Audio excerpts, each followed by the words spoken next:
Yeah, damn it. I want the truth. You can't handle the truth.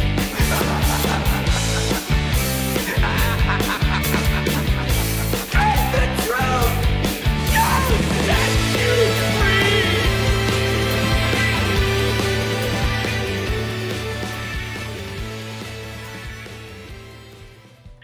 All right. I was supposed to get Awesome. a haircut, but it didn't happen. Still look like a savage.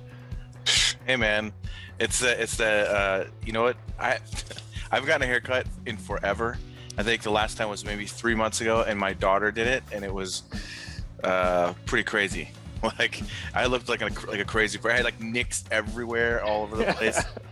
But I kind of like that look sometimes. My girlfriend did my hair before. I look like I came straight out of Russian jail. I kind of like it. yeah, I hadn't been to a real barber in forever, so I woke up one day and I was just tired of just like this shag going on, and I shaved it all myself up to a certain point. Just up to 11. Yeah, so then when I wore a hat, it just looked fine, and then up above was just like a disaster. And then my wife tried to fix it, and then she was like, it's not going well. And my 13-year-old or my 14-year-old, it's like, I can fix it, Dad. And she spent like 2 hours just chopping away at my hair, and I was like, you know what, it's good enough. So Bald is always a great option, especially if you have a beard. I like that move, but when all else fails, bald plus beard, it's going to be okay. yeah, I can't grow a beard, so that's not gonna work. You know, I thought I couldn't either until a friend at Watts Atelier told me, you know, you keep shaving every week. Why do you say you can't grow a beard? You just stop shaving, see what happens. And I stopped shaving, and then nothing was happening. And then after, like, it broke a certain point, and then it just released all the inner beard finally came out. I don't know, man. I don't know. I'm 43, and there's just nothing at all. So I don't know. It's a sad game there. You know, you got a good beard game going on. But it's missing these parts. Real beard heroes, you gotta have it up to here. But Russian people, for some reason, they're like, this part is off limits. We don't get to have that. oh, that's So it's funny. just kind of like hanging off the bottom. But what can I do? That's awesome. Well, what I did not prepare, and I make up for prepared with this right here, which is a Belgian sour ale. Oh, nice. Yeah, so I've got some water, so I wish that Belgium sounds good, man. It is. I love sour beers as of late. That's nice. Definitely. Well, man, hey, I'm already recording, and I'm just gonna jump into this and just say, hey, everybody, welcome to another episode of Face the Truth. I'm really excited to talk with Pavel here. Am I saying that right, Pavel, or is it, how do you say it? It's a great question. I've been telling everybody Pavel because I live in French Canada. Yeah. And when I went to study in California, everybody informed me that my name is actually Pavel. Pavel. Well, how do you? So you pronounce it Pavel. So I'm just gonna say, hey, this guy, this young buck, loves to paint, and That's true. and I love his paintings. And I met him online a few years ago. And we both were hired to do paintings for Time Magazine's Person of the Year cover. I think 2000. What year was that? 2014. It's been Okay. 7 years. Wow. that Okay. we've Yeah. known each other now. So Wow. so that was pretty cool, and we can talk about that a little bit. It's kind of a fun story. But anyways, everyone, please welcome Pavel. Is it Sokov? Sokov, yeah. Sokov Yeah, there. you got it. Pavel Sokov.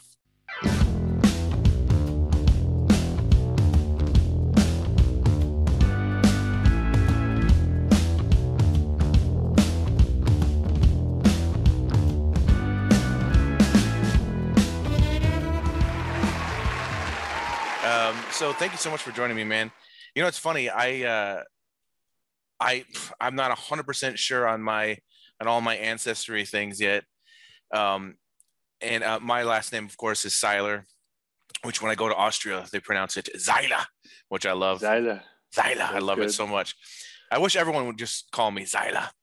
But so when I was growing up, I was told that, you know, because my grandfather, his parents divorced, and his mother remarried Clyde Seiler. So that's not even my real blood name. My real blood name, I was told, was Kabelski, but which is Polish. Yeah. But then I talked to my blood grandmother, who was Welsh, and she says, "Oh, no. Your grandfather's father was a Russian violinist who came over to the United States, and he abandoned your grandfather, but he was Russian, and his last name was Adamovich.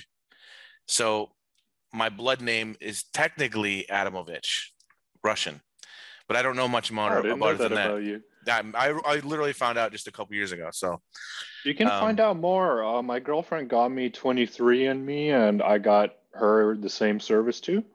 Yeah, you find out some interesting stuff. I just thought I'd be a boring old Russian, nothing interesting, but turned out I'm all sorts of stuff all over the place. I was hoping to have some Genghis Khan DNA. That would be awesome. Because Mongolians spent 200 years in Russia. It's the only country that successfully defeated Russia, which is pretty hard to do. So I wouldn't have minded some victory DNA there, but it didn't. I'll have to Photoshop the report. That's funny. So speaking of Russia, so you were born and raised there? Yes, until I was 10. So if you say that we get raised until 10, then that would be the case. And then I came to Canada. And so you've been where in Canada are you? I'm in Montreal right now. Oh, okay. I love that area. I haven't been there. I haven't been there for a while, but the schoolism, they used to have a workshop there, right outside of Montreal, and I've been there a few times teaching workshops. It was just beautiful up there.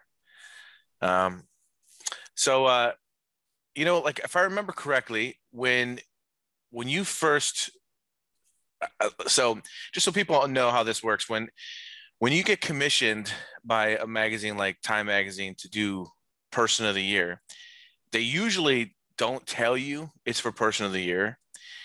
And if you don't know that, you think that you're doing a painting for for Time Magazine, a cover. Was that how it was for you? Or did you know right away? It actually did say for Time Person of the Year on my emails. But there was some stuff that through talking to you, I found out really how it works. So there was still some mystery that I think you're about to reveal. Yeah. It's just that like for me, the first one that I did was in 2013, and they asked me to paint Edward Snowden, and it was for a cover. So that's all they said. They just said they wanted me to paint Edward Snowden. So I painted Edward Snowden, and they loved it. And they said, "This is really great. Would you like to paint another cover?" So I was, yeah, of course. So I thought I was painting 2 covers for Time Magazine, and I couldn't believe it because they didn't explain anything to me. I just thought, oh, the Snowden is probably an issue coming out now, and then the Pope is going to be like another issue. Oh, the Pope, that was a great one. Man, you have so many great works under your belt for them. So many come to mind. Appreciate it, man. But that was how it was for me, and it wasn't until I finished the Pope that the night before it was released, the art director said, "Hey, we're 90% sure we're going to run your cover," and I was like, "What does that mean, 90%?" Up to then, I thought, you know, I was doing a cover, and he goes, "Oh, well, we're just not sure yet which cover we're going to use," and I'm like, "This is so confusing." So I guess there's a few different covers they're choosing from. Again, I had no idea. Then maybe an hour or two passed, and he goes, "Okay, good news. I can't say anything, but you're going to want to watch the Today Show in the morning." So I was thinking, this is crazy. And then my agent wrote me, and he said, "Hey, I didn't do any Google researching about Time, whatever, because it didn't even cross my mind that that's what I was working on, which is kind of weird to think about now. But my agent said, "I think you just painted the Person of the Year cover because that's what they're deciding tomorrow." And I was like, "What? Like, this is crazy." So that's what ended up happening. And then it turns out the Snowden I did, they used as a full page inside because, they weren't sure if Snowden was going to be the cover or if Miley Cyrus was up for it as well. There's a bunch of people that were up for it. Miley The Cyrus? Pope or Miley Cyrus. I'm glad Snowden. Yeah. I think it's a little more useful to society, in my opinion. Yeah. So, but again, we could talk about that too, because they don't really. It's not about who's the most popular. It's not like a popularity contest. The person. No, it's not like the who's the best guy or gal. It's, I think, who farted the loudest. who's making the biggest stamp that year, the biggest historic mark. Could be a negative stamp exactly. or a positive stamp. Yep, it definitely could. Like I think Hitler has won those, probably not for being a great guy. Yeah, I don't think he was. Yeah, not such a nice fella, but yeah. So with the year that you and I did that was my next year, and that time it came around. Are you sure it was 2014? Yes, I am. Okay. Yeah. So I'm trying to remember who I painted that year. Do you remember which one I was working on? Painted, I'm gonna say a leader from Kyrgyzstan. Oh, and yes, I remember that. Yeah. Get the country wrong. Kurdistan. Kyrgyzstan was. Yeah, Kurdistan. Yeah. Yep. Is that another way to say Kyrgyzstan? No, I remember now which one. There's been so many, it's hard to remember. No, out of your big portfolio, it's hard to keep track. It's easy for me. They used me, dumped me, and that's it. I think they just like me because I'm Russian, so they needed a Russian guy. They don't love me for my personality. They love me for. Well, I was going to say though. Status. So you contacted me, and I think you were like, "Hey, are you working on a painting for Time Magazine?" I think that's how you wrote me at first. I was like, well, yes, I am. And then we started talking back and forth about, what we were working on. And you were working on Putin. And now I forget, were you doing it digitally? Or was that back then I was at Watts Atelier picking up oil paints. But for this job, we had, cheers, by the way. Cheers. With the water. Yeah. Belgian sour. At the time, I was busy doing about maybe 55 hours of class a week, which I was not going to skip because I was pretty serious about going to my atelier classes. Yeah. And we had 2 weeks to do this illustration, which especially even today, I mean, I can't do that level of detail in 2 weeks. As far as an oil painting goes, I feel like I've reached that level of rendering in oil paints, but I do need my time with it. So at the time I did it digitally, which I was actually spent about 10, 12 years painting digitally. That illustration was what kind of marked the end of my digital painting era. I painted, I think, 2 more digital paintings after that, and it's been a wrap after that. Yeah. I felt like I've said everything I need to say digital-wise, and I've fallen in love with the oil painting from there. Yeah, you sure have, man. You've been doing some awesome stuff. But anyways, that's how we first met, and the painting of Putin that you did was pretty awesome. And the one thing, like, for anyone that's out there that's just wondering how it works with stuff like Time Magazine, Person of the Year, and all that stuff.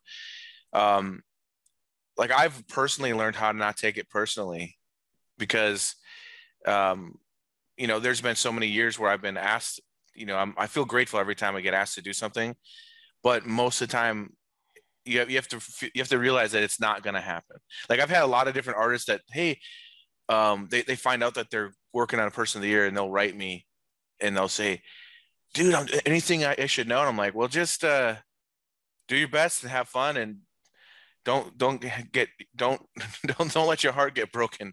I actually think you're the only artist that has staying power. I think every other artist gets picked for the time being, like me being Russian or something. There's a connection like that. But you are the only artist I saw that you're actually having a relationship with them.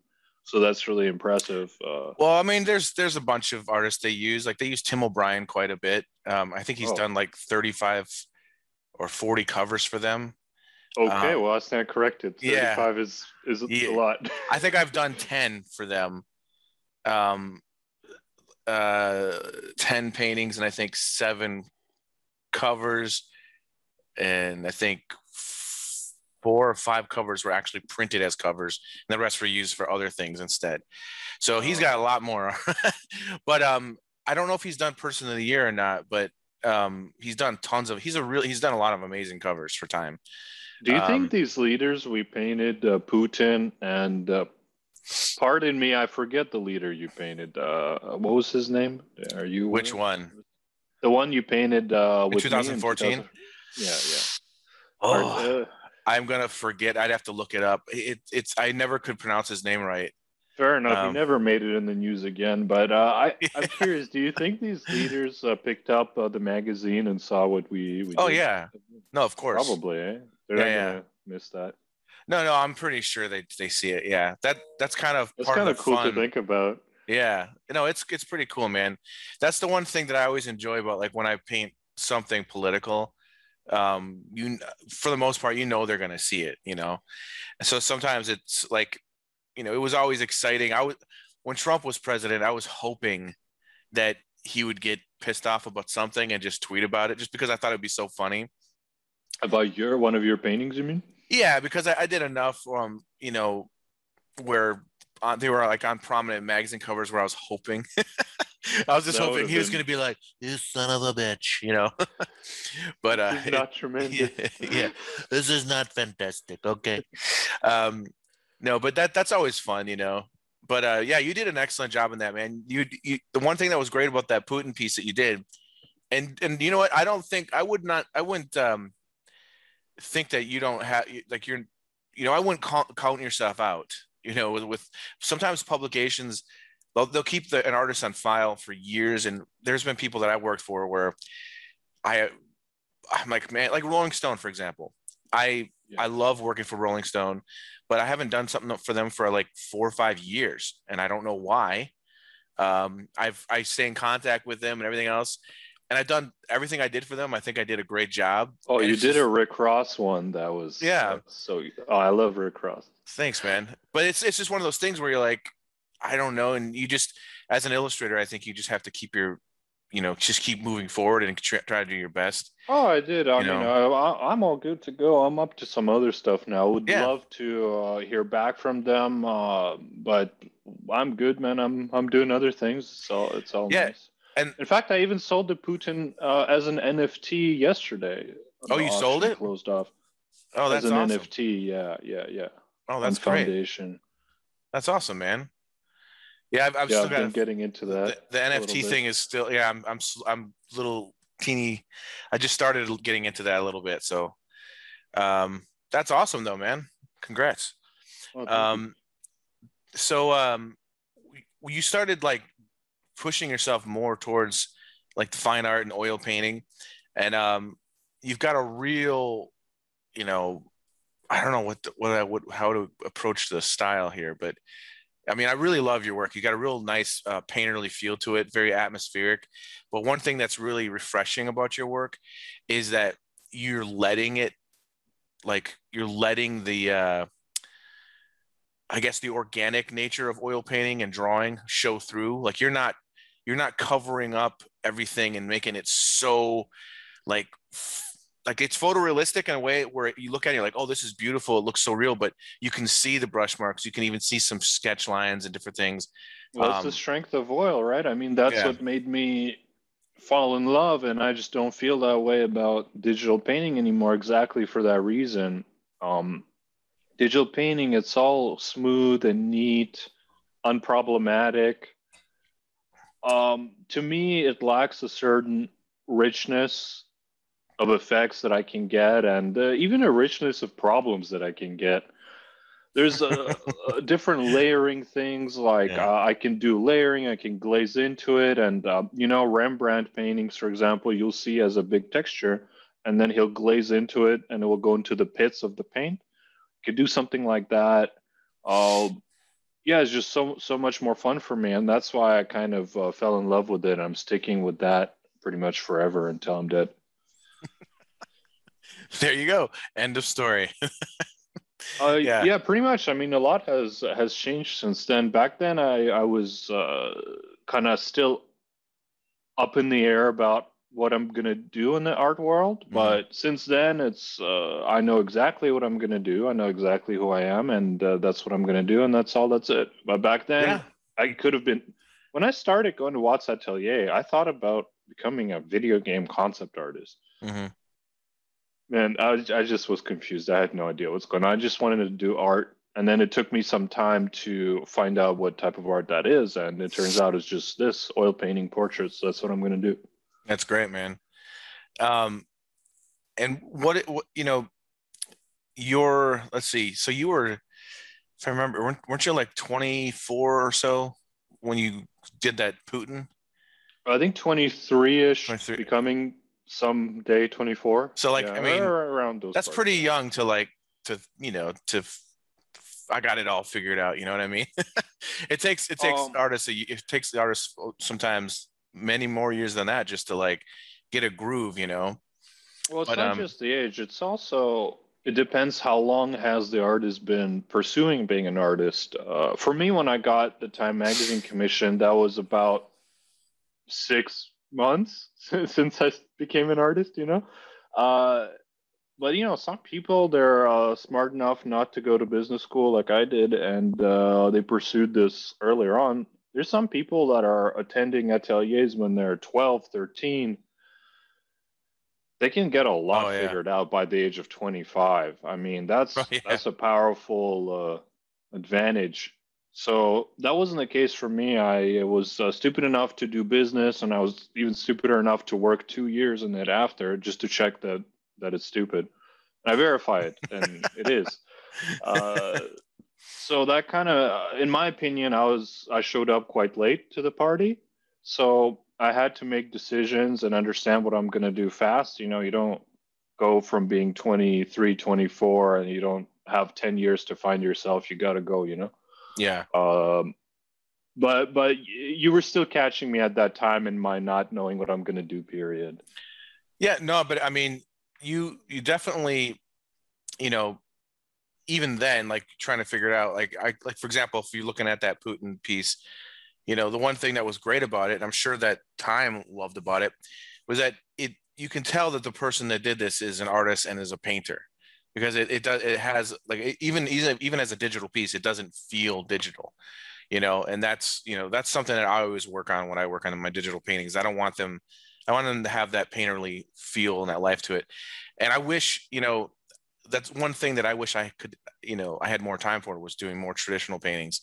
I've had this friggin' Johnny Cash thing, work in progress, for years. I haven't had the time, Yeah, with I was actually these, thinking, I'm like, didn't I see that like a dude. long time ago? Oh yeah, yeah, yeah. No, I just have it back here right now, just so I can cover up this drawing table mess behind me. But, um, yeah, like, I got a lot of things going on right now. I might be moving really soon and different things, but once my goal is I want to get this thing finished. And I have a bunch of other painting ideas.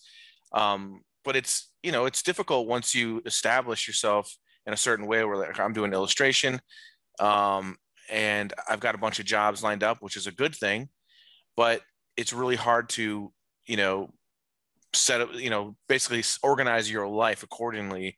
So like, oh, I'd love to do oil painting too, but then I'm doing this and I'm doing that. So I think it was pretty cool, pretty smart of you to be able to make a decision like, hey, no, this is what I want to focus on, and this is what I'm going to spend my time developing, and then go in that direction. So, Yeah, it's excuse an me. upfront risk because you don't know if it's going to work out. Obviously, when you're starting out, nobody's going to buy your oil paintings because of two reasons. One, because you suck. Two, because you're new as a person. Nobody knows you. So it is an upfront risk, but after a while, if you don't quit and you stay consistent with it, it all pays off in the end. Like for me now, I don't have to do too many commissions to have a fantastic year.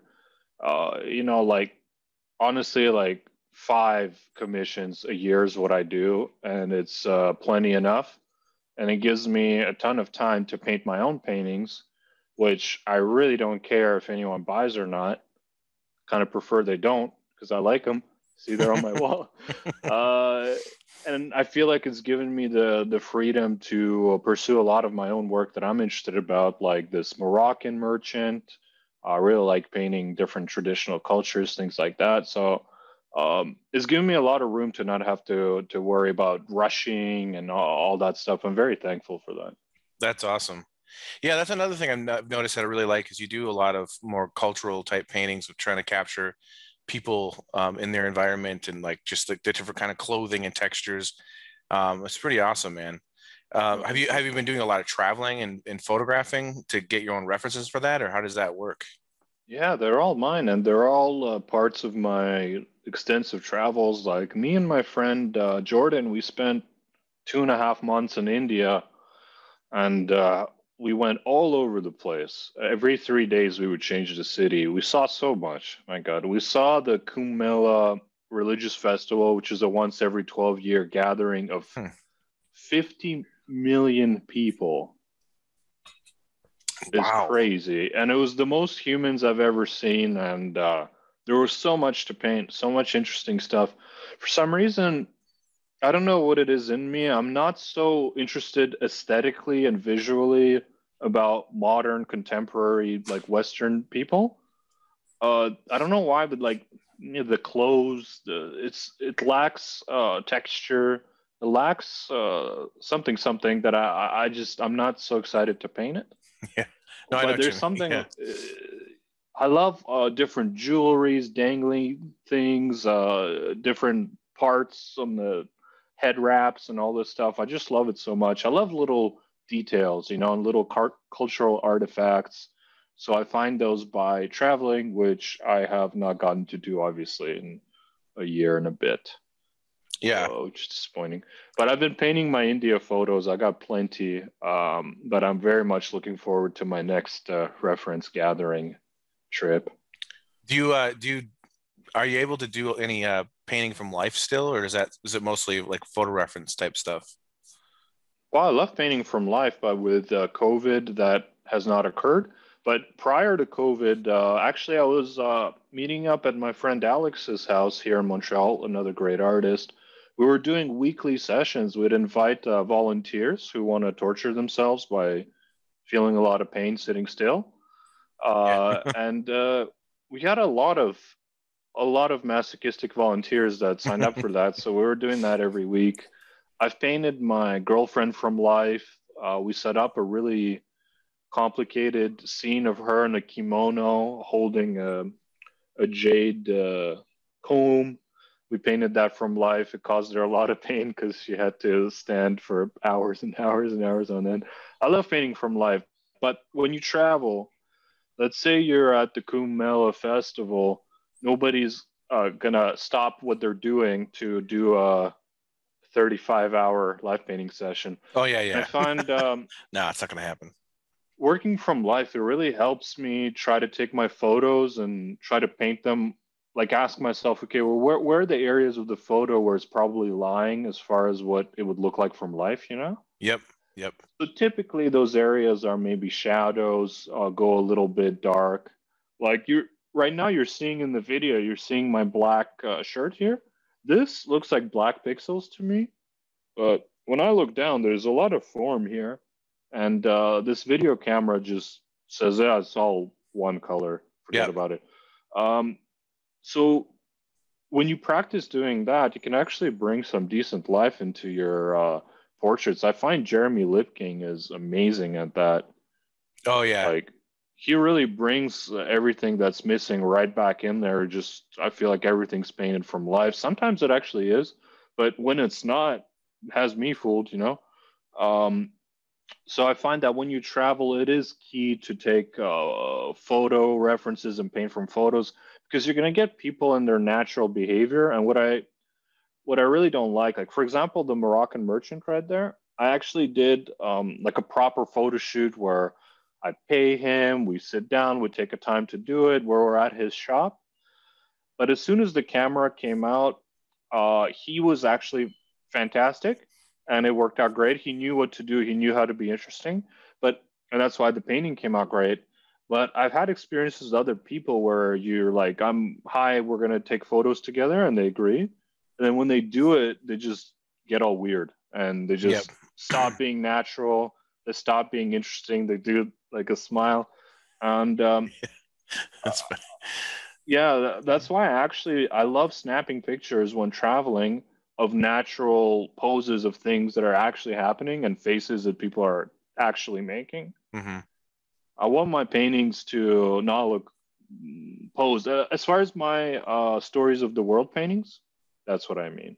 Yeah. I want them to look like snapshots of life, not a photo shoot, hopefully. No, I totally understand what you mean. What I I'm a self-taught artist for the most part, but I did go to school for a little bit, and I had one oil painting class from life that I took, and the one thing that I got from that was just like understanding, like, wow, like, you when you paint from life, and like, even if like every once in a while I try to go outside and do like plein air painting and stuff, but the one thing you start to notice is like what you're saying, how much photographs, I guess, lie. Like they don't capture everything exactly how we see them. And funny that you said about the dark in your shirt, this is exactly the one thing that I got from it, was that there's not really any black in nature. It's always, there's always color in there, and there can be tons of color in there.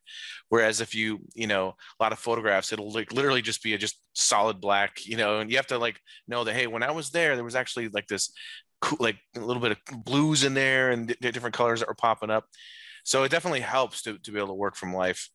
Um, it's interesting to like when I look at your paintings, that's the one thing that, you know, you almost have a feeling that a lot of your paintings are painted from life, and you can only get that from painting in life, so it's a really cool, it's not easy to do that, but That's a supreme compliment, by the way. I actually don't think I can think of anything I'd rather hear than that exact compliment. So I really appreciate it because I don't want to make the problem with me is sometimes I paint a painting and it's all detailed and stuff, and people are like, "Oh, it's great. It looks like a photo," yeah. which you get told a lot too, I'm sure. Yeah. And it hurts me, and it's Yeah. my fault because I mean, I did this to myself. Sometimes it does look like a photo, and I don't want it to, because you know why? Because there's photos for that. Photos exist. There's nothing wrong with them. So I feel like we don't need to be making more photos. What we need to do is make paintings, and yeah, they can be detailed, but I would like them to have some sort of painterly aspect to them that a photo cannot have. So maybe let's say the face on this portrait I just finished of my girlfriend, this green one with Oh the yeah, it's a hands beautiful all over. painting, man. Oh, thank you, I appreciate it. Like the face is done pretty tight, pretty photo-ish. If somebody said, "Oh, the face looks like a photo," I'd be like, "Yeah, I know. I'm sorry." But at least the hands, they have some edge work to them that photos don't have, and that's another thing with working from life, is you discover this the way your human eye picks up edges is completely different than how a camera picks it up. Yeah. And usually less is more, and you see that when you're doing a live pose, you're naturally gonna summarize. Like, let's say you're looking in the pit of my eye. If you squint, well, I shouldn't squint because then my eye goes away. You should squint at me, and you're gonna see like all these little forms. They just become like a Mhm. dark tone, and then like a pupil, and that's it, right? Yeah, just a suggestion there. Yeah. Yeah. So this is the fun of painting from life. It's a huge challenge. I'd say for me, it's about like 7 times harder than painting from a photo, but and it's so much more engaging in a way. I don't know if you felt that way when you tried it or when you do the plein airs. Like when I'm painting from life, I feel like I don't care about how my stocks are doing, which is, by the way, that's a big statement for me. Like I'm always interested in how my stocks are doing, but if I'm painting from life, I'm really in the thing. The time flies fast. I do nothing. I don't take breaks. I just go. Hmm. And it's really makes you feel like a proper artist in a way. Like you're doing this one thing, and your entire brain is dedicated to only one task. you can barely talk. That's what I love Man, about I would life painting. just wait till you have kids, man. You're That part of your brain is gonna be gone, my friend. gonna need to grow a whole other brain Yeah, just to you're gonna need a focus. backup drive for that. Yeah. Yeah, and that's like when you're working from photos. I don't know what it is. It's like I'm sitting there. I'm like half worried about which YouTube video I need to listen to while painting. The other half wondering if I should buy some call options on some stock or not.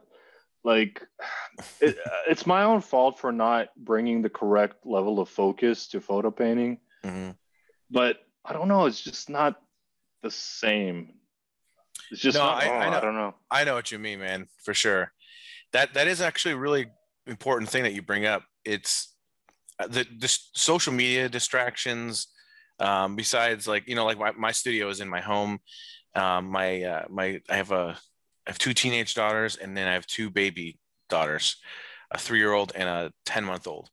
And so Yeah, yeah. it's Four children. yeah, 4 daughters, and so everything else, and again, like I'm working from deadlines and that sort of thing for commissions, and it is one of those things that I've learned to try to.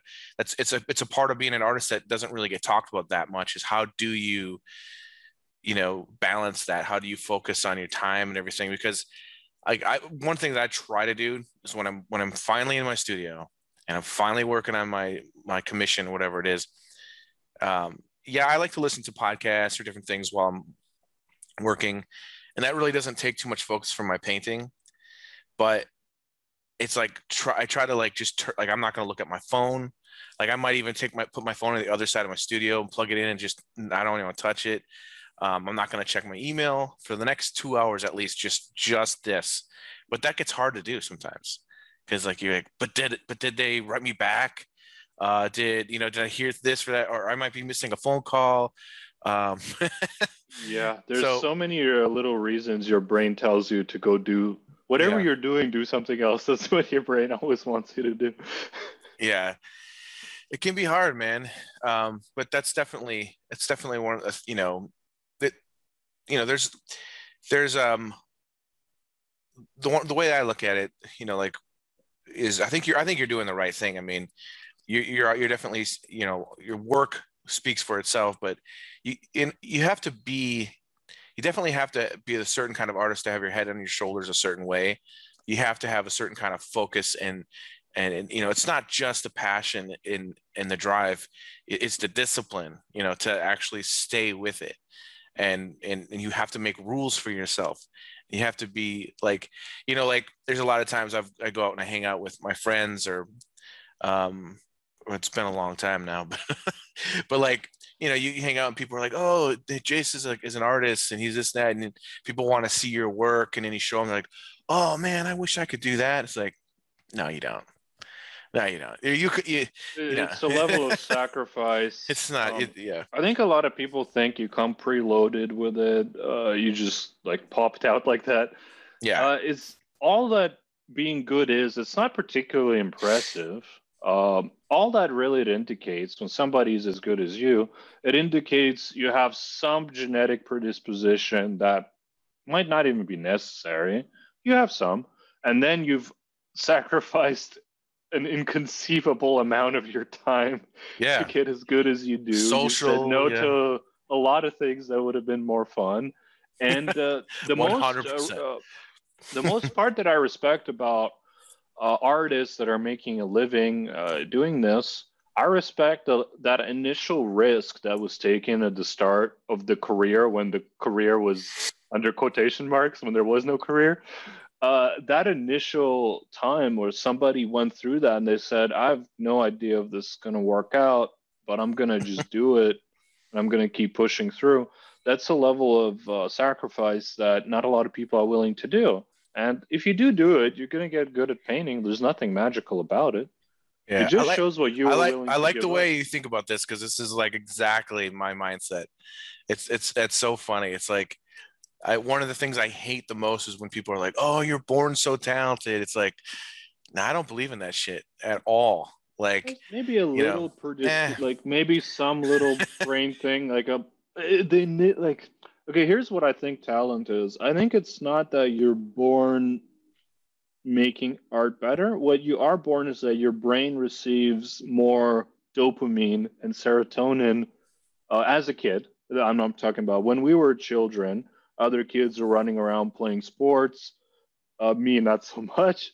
And my brain was giving me dopamine hits when I did art, when I practiced art. And I probably got more emotions in my chemical brain than other children did from doing art. Whereas when they kicked the ball around, they had little feelings in their head and they felt happy. So they did more stuff to get more of the uh, brain chemicals to life is a search for chemical reactions in your brain, really. We're just addicted to feeling good. So that's what made them feel good, and me practicing this made me feel good because we're drug addicts to our emotions. yeah. So I just did more of it in order to get more of the drugs, and then I got good because I did more of it. So now here we are. Now people say you're talented, but no, just Okay, as a so kid, I liked it more. so do you find, like, I agree with you 100%. That's, like for me too, like my dad is an artist, so I grew up around art, and it was just something that felt natural. Like it like, yeah, like who doesn't everybody draw? Like, but what happened to me is I ended up putting a lot of pressure on myself, and it's, yeah, I definitely had that addiction to, I love the way I feel when I do a piece of art, and I love drawing. I wanted, it's just same thing. Like my parents would want me to go out and play basketball or whatever, play football, and I would do it for a little bit and get bored, and I just come back in and start drawing again. And but for me, it was, and this might be where the aspect of an artist and their drive, their passion comes into play, is it was never good enough, and I always wanted to push it more and more and more.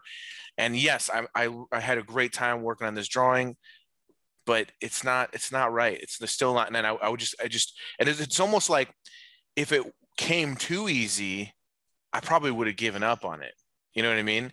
There's like Oh that. yeah, There's yeah. like that Oh, I aspect where actually it's know like, exactly what you mean. yeah, Yeah. where it's like I was almost getting frustrated that I couldn't get it just when I was, so I'd keep going and keep going and keep going. And I think that's the way it's always going to be for me anyways, because, still to this day, I'm like, it can be better. It can be a lot better, you know, and there's that, I still never do this, a painting the exact same way. I always change. It doesn't matter if it's digital or traditional. I always, the same rules that I have, that I guess that I approve of in my mind of what makes a piece a Seiler piece. Like whether you're talking values or likeness or edges, whatever, all those rules still apply, but the order in which I do them could be anyway. It could be like, Mm. it could be any kind of undertone or underpainting or whatever. So, um, do you find that you do that similar with your work, or do you kind of, because I mean, I can look back in the last, like, I don't know, you said it's been 6 or 7 years since 7 years, seven. yeah. That's crazy, dude. But I can Yeah. look Time back and flies. like and see your progression. Like you've really pushed and developed as an artist quite a bit.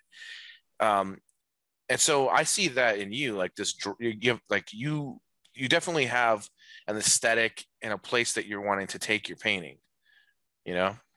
Oh, well, actually, I think that's my weakness as an artist. I I'm still strangely approaching things, like you said, kind of differently each time. I'm constantly surprised by how a lot of artists they talk to me, and it seems like they just do everything their way, which is their own personal touch and their own personal voice. But for me, I still have this thing where whatever I'm painting kind of dictates a slightly different approach to me, Hmm. and I think that's not something I'm excited about or that I'm proud of. I don't think And that's a weakness though.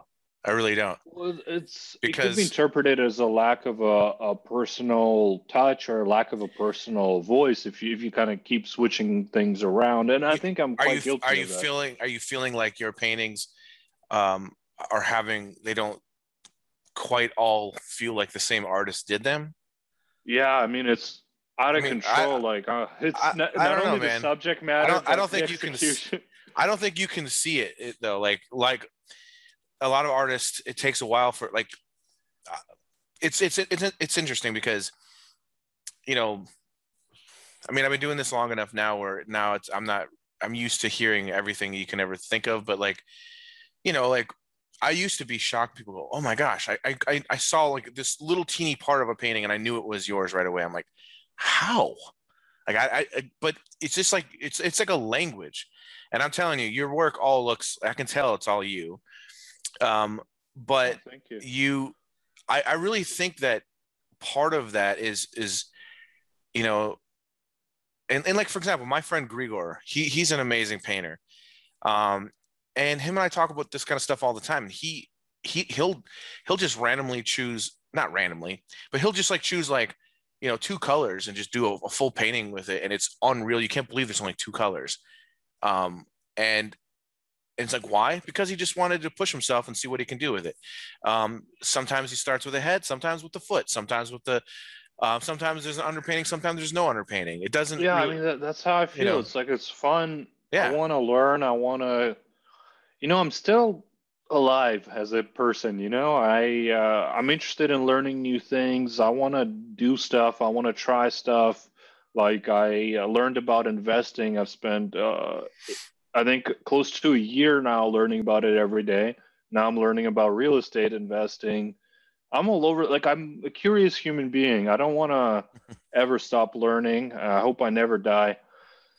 Let's hope the technology uploads me somewhere so I can keep trying stuff. And I find that it's an enjoyable way to be, but I hear constantly from other artists, from collectors, that what they seek is some sort of consistency. And that's something I find scary. Like there's some artists where, like, this artist is known as a flower painter Yeah. and he's fantastic. Like for example, I have here a Daniel Keys painting, Mm. and he's, in my opinion, the best flower painter available on this planet. Um, and he's branching out into other stuff, and that's being successful right now as well. But there's still this thing of him being a proper like flower painter. Some people stick to a certain subject, like Western, like cowboys and Indians, that type of thing, and my brain it just like breaks. I'm like, how do I just do like I like all that stuff. Okay, I don't want to paint flowers for some reason, but other than flowers, I like everything. I want to try it all. I want to go to every country. I want to see all the things. I want to try all the things. I don't want to do modern art, but you know what I mean? And I think that's actually one of the joys of being an artist is getting to approach a variety of subjects. And I'm so scared of the day where I'm expected to just paint one thing, to build a brand around that one thing. That's so scary. Oh my God. I hope I can avoid that for as long as I possibly can, to be honest. Well, I mean, it's important, I think, to be able to paint anything and everything. And, you know, I think the way you avoid that is really easy. You just don't paint one thing. I mean, it's like, but there are artists out there. There's artists that I know of that I really respect and love their work a lot, but they haven't changed their style in like 30 years. And they're fine. They're still successful. They're still, making a Well, they're living. probably more successful for not changing it Yeah. because that is the strength of branding. For example, when you think about what makes a brand powerful, it's their specialization. Like for example, Lamborghini, what do you want from your Lamborghini? You don't want it to be some hatchback that you get to put your bicycle in. You want to go fast and you want to look cool and you want to not go over speed bumps because you can't. That's just, if that's what you want, you know where to go. Then they start making this SUV and they dilute the brand, and now the brand is weaker. So, Yeah. in my opinion, from a marketing oh, oops, I dropped that. From a marketing perspective, I feel that artists strengthen their brand and their collector loyalty when they just do this thing. Like, this is the girl or guy that we go to for this type of thing, and they Yeah. just do it, and then they die at the end, and that's it. I think that serves them pretty well, but you have to be able to stomach it, I guess. I'm just not that type of human. I just can't. So much stuff is interesting to paint. Yeah. Like, I was out with my friend Alex. We were painting a train. So my next painting is going to be a train. What's a train? That's Like, I've pretty never. cool. What does trains have to do with me? You know? Uh, Yeah, yeah, but it's a pleasure. is it like for me? It's stuff like that. It's like, I mean, what draws me to something is like, you know, yeah, okay. For example, a train. I mean, for me, when I think about a train, I think, oh, there's a lot of interesting things about a train. It depends on what kind. Like if it's like a modern, bullet train. Like to me, I wouldn't have really an interest in painting that. Well, it But was like a little rusty. yeah, You exactly. gotta have some Because destruction on it, yeah, you want for to that. paint that Yeah, texture, and you want to paint that yeah. there's like a mood, almost a romantic type vibe to it, where like for me, the thing I hate the most is drawing and painting buildings. I hate it. I hate it so much. Like I don't have to do it often, but every once in a while I have to draw like background with buildings and stuff. And it's always just like, oh God, I just hate it. I don't, it's always been a pet peeve of mine. It was just like Um, a flat plane. It just like, doesn't have that richness of life to I it. don't know. I mean, but then again, like I've done like urban plein air painting before, and that's kind of fun. It's fun to like paint like kind of interesting city, like subway train tracks that go over and cast these crazy shadows and like the rust and the different things like that. That's kind of cool. But I don't know. There's definitely certain things that are you're like, oh, I don't know. Like how many, like my dad, for example. My dad is he's an amazing plein air painter. He does like really awesome work, and he does like, gosh, well over 300 something plus paintings a year. Um, and What?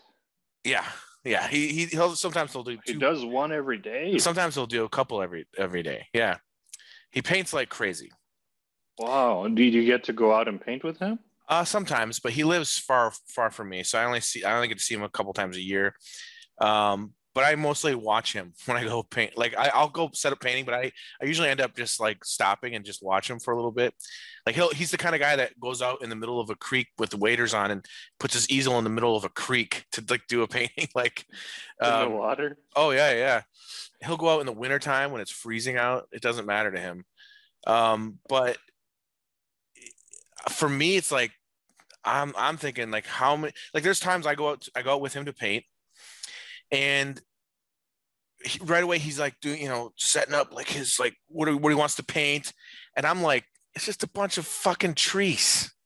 Like That's the tough thing about plein air. I'm like, I don't. It's hard to know what's the thing you should paint.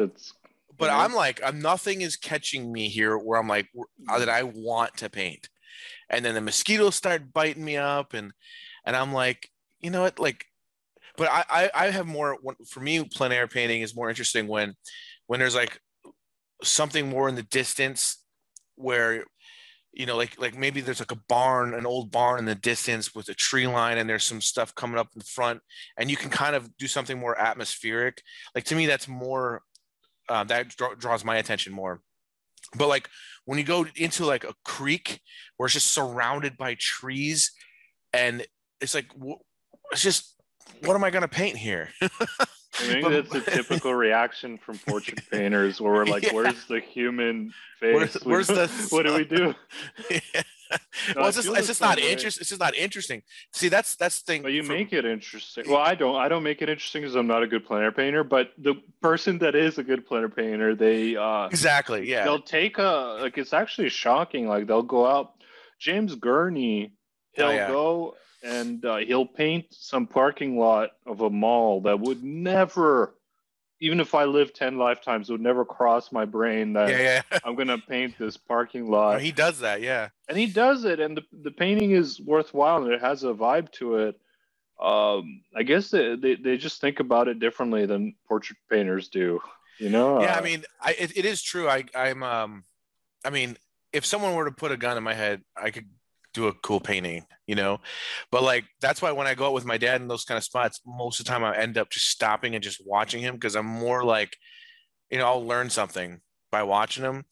But another thing that he does that's interesting too is he's done so many of these paintings. I bet you my dad could do a landscape painting out of his head and with no looking at nothing, and it would be believable lights, atmosphere, trees, everything. You know what I mean? Like he's done enough of them. But like one thing that I noticed that he does is we like a couple times I've gone out with him. I'm like I like set up a scene that I like, and I'm like, okay, this is a cool composition. I like the colors. The light keeps changing all the time. Obviously, when you're Oh, outside, that's it's so like you're just especially like to photo painters when yeah, you're used to. like You don't work from life enough. You're like, why is everything different in 30 minutes? God damn every few seconds it. it changes, and you're like, so you have to establish your lights and then remember it. Yeah, like the sun will just go all like we were painting Oh that yeah, train. The sun went all around the train, yeah. And and you're like, there's supposed to be a procedure for handling that, but all you do is you just try to keep in your memory. At that yeah. point, you're just painting from memory. And you're You can like, take a quick. how's that different from painting for photo anyway? At Well, this you could point, take a quick photo with your phone maybe and just kind of look back and stuff. But my dad, yeah, what yeah. my dad basically remembers what he liked. And the other thing is he kind of pre-mixes a palette real quick. And he's just going to stick with those colors and, you know, but the one thing I noticed that he does is he'll like, I'll be focusing on my scene and I'm getting like this tree and that, whatever else. I'll come over and look at my dad's painting and I'm like, wait, what's this tree? He goes, oh, I just made that one up. It needed something right here. And this pulls your eye here and it does this. And I'm like, what? And then I'm looking at his colors and his colors are completely like exaggerated and different than anything that you're seeing there. Like he's got like this crazy, like yellowy looking sky coming through. It's a beautiful blue sky. What's going on? Oh, he's Like artistic. He he'll really creates the piece rather than it exactly. just being subservient to it. I guess different It's brains. Like, levels. It's levels of like it's like, you know, and he's been doing plein air painting, I think, for like I would say 25, 30 years maybe well, that's the at thing. He least. So probably started painting it lifelike, like what he sees, and then he got bored of that. There was no challenge left, so he started upgrading his paintings to something that he wished he saw. And I yeah. think that's where people. I constantly see. I went to a Repin show in Moscow. I was there with my girlfriend in 2019, and luckily enough, there was a Ilya Repin retrospective, and we get to see some of his first paintings and then his paintings as he aged. And I feel like when artists age, they tend towards the looser, the more emotional, the more expressive, the less technical, and more heartfelt, which is not something that I can currently bring forth. But that seems to come out of them, and they don't get so fussy about technique and stuff. They start changing stuff around. They paint more from the heart, and maybe mastery lies there somewhere in some way. That's just what I've noticed when I look at old master painters. The way their painting shift over time. But this assumes that painters get better with age. That's maybe a false assumption. Yeah. I mean, I think it, you know, like my dad, for example, was he when he was early in his career, he was focusing on being a wildlife artist and he was doing like a lot of really tight acrylic renderings. He was doing like duck stamps and trout stamps, and he won Wildlife Artist of the Year in like '84. Nice. And so he was really focused on, like, I remember he would have like mounts everywhere and he would paint from the mounts and photographs, whatever. But it was all like super tight acrylic rendering. And then when he switched to oils, like he started doing plein air painting with acrylics and he got really frustrated. Like it was, It's not the right it's medium. no, it's very for frustrating. that. Or to be honest, not the right medium for anything. I think acrylics should not exist at all. I like you, man. You definitely, honest. we have like a very same wavelength here. It's pretty funny. Uh, I have this saying, it goes, fuck acrylics. That's an accurate statement. Because, okay, Yeah. look, if somebody wants acrylics, you know what is a better acrylics? Gouache. Because Exactly. you can do Yep. a little bit of edge work there by melting the gouache. Or you could do digital work, which gives you even more tools. Like if you're not building up 3D texture, then just do digital painting. Then you get even more possibilities. But I love I it. just acrylic. It's like this melted plastic. I'm really not a fan. But It's the Canadian amateur artist's favorite medium. This is what we love here in Canada is acrylics. you know what though? But I gotta say though, there are artists out there that do really good. I mean, I started painting. I taught myself how to paint, I should say, with acrylics, and that first I started with watercolor, which is a medium that I really love. And I started playing with acrylic in the very same way, where I was really thin and like built up. And then when I started to really kind of get a grasp of values, I started getting more opaque with it. And I've done a lot of really tight paintings that, look pretty good with acrylic, but it was very frustrating.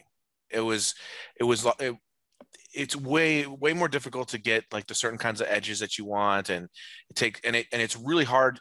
Even if you have exactly the same color mixed up, you cannot match it if you need to, again, because it will always dry darker.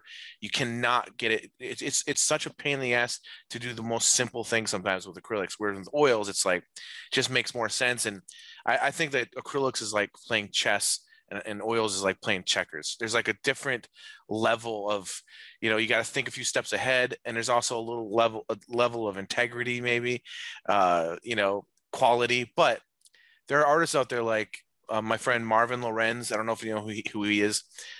He is, I believe he's German. Yeah, I think he's German. I actually had him on my podcast a while ago, but you should look up his work. He does just beautiful acrylic paintings. Really, really beautiful, really cool aesthetic and style to him.